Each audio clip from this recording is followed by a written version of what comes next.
आगे बढ़ते हैं। क्षेत्रफल की दृष्टि से देश का सबसे बड़ा राज्य है राजस्थान। राज्य का लगातार होता विकास और बढ़ते कल कारखाने इस विकास की गाथा खुद गाते हैं। लेकिन कभी आपने सोचा है कि खेलों के लिहाज से हम अन्य राज्यों के मुकाबले आखिर क्यों पिछड़े हुए हैं? क्यों राष्ट्रीय और अंतर्राष्ट्रीय स्तर पर हमारे खिलाड़ी इतने कम हैं कि खिलाड़ियों को उंगलियों पर गिना जा सकता? आखिर क्यों रुका हुआ है प्रदेश में खेलों का विकास? देखिए।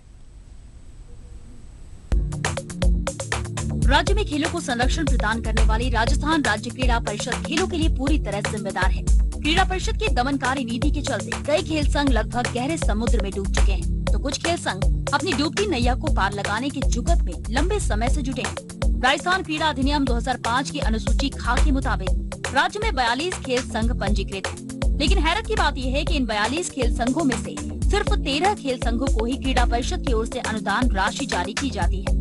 बाकी बचे 29 खेल संघों को मिलती है तो सिर्फ सांत्वना या तिरस्कार, जिस कारण ये अपने ही राज्य में स्वयं को लावारिस महसूस करते हैं। क्रीड़ा परिषद ने इन बाकी बचे खेल संघों को विवादित खेल संघ घोषित कर इन्हें मिलने वाली अनुदान राशि लंबे समय से रोक रखी है। इन लावारिस खेल संघों के पास न तो प्रतियोगिताओं को आयोजित करने का पैसा है और न ही खिलाड़ियों को उत्तम प्रशिक्षण दिलवाने की सुविधा। कम लोकप्रियता के कारण इन खेलों को कोई प्रायोजक भी नहीं मिलते। क्रीड़ा परिषद की ओर से इन अनदेखी का परिणाम ये हो रहा है कि खिलाड़ी या तो दूसरे खेलों की ओर पलायन कर रहे हैं या फिर खेल बदलने की सोच रहे हैं। आलम ये हो चुका है कि क्रीड़ा परिषद स्वयं को किसी रियासत का राजा समझने लगी है, जिसे मन आया देश निकाला दे दिया, जिसे चाहा मौत की सजा सुना दी। कहने का मतलब यह है कि परिषद अपनी इच्छानुसार किसी भी खेल संघ को विवादित घोषित कर देता है और उसका अनुदान रद्द कर देता है। बेचारे खेल संघ अपनी व्यथा भी किसी को नहीं कह सकते, इस डर से कि कहीं क्रीड़ा परिषद के हाथों और ज्यादा बुरा न हो जाए।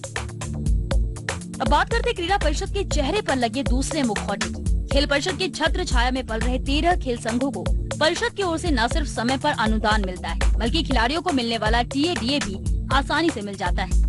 इन 13 खेल संघों में से जिन खेल संघों को इंडोर स्टेडियम की आवश्यकता होती है, उन्हें ये निःशुल्क उपलब्ध करवाया जाता है, जबकि उन विवादित खेल संघों को इसके लिए प्रतिदिन 10,000 रूपए तक चुकाने होते हैं। इसके अलावा इन विवादित खेल संघों को प्रतियोगिताओं के दौरान खिलाड़ियों के ठहराने के लिए भी काफी दिक्कतों का सामना करना पड़ता है। कारण स्पष्ट है कि राजस्थान राज्य क्रीड़ा परिषद राज्य में खेलों को अपने मनमाने ढंग से संचालित करना चाहता है। अपनी जिद पूरी करने के लिए वो खेलों को तबाह करने पर तुला है। 29 खेल संघों को तबाह करने में खेल विभाग भी उतना ही दोषी है जितना कि परिषद। उसने कभी परिषद से उसके क्रियाकलापों को लेकर कोई जवाब नहीं मांगा। अब कोई कुछ कर सकता है तो वो है सरकार, जो इस निरंकुश संगठन को लगाम लगा सके, जिससे कि राज्य के खेल पूर्व की भांति फल फूल सकें। टीवी न्यूज के लिए जयपुर से मनोज कुमार शर्मा की रिपोर्ट।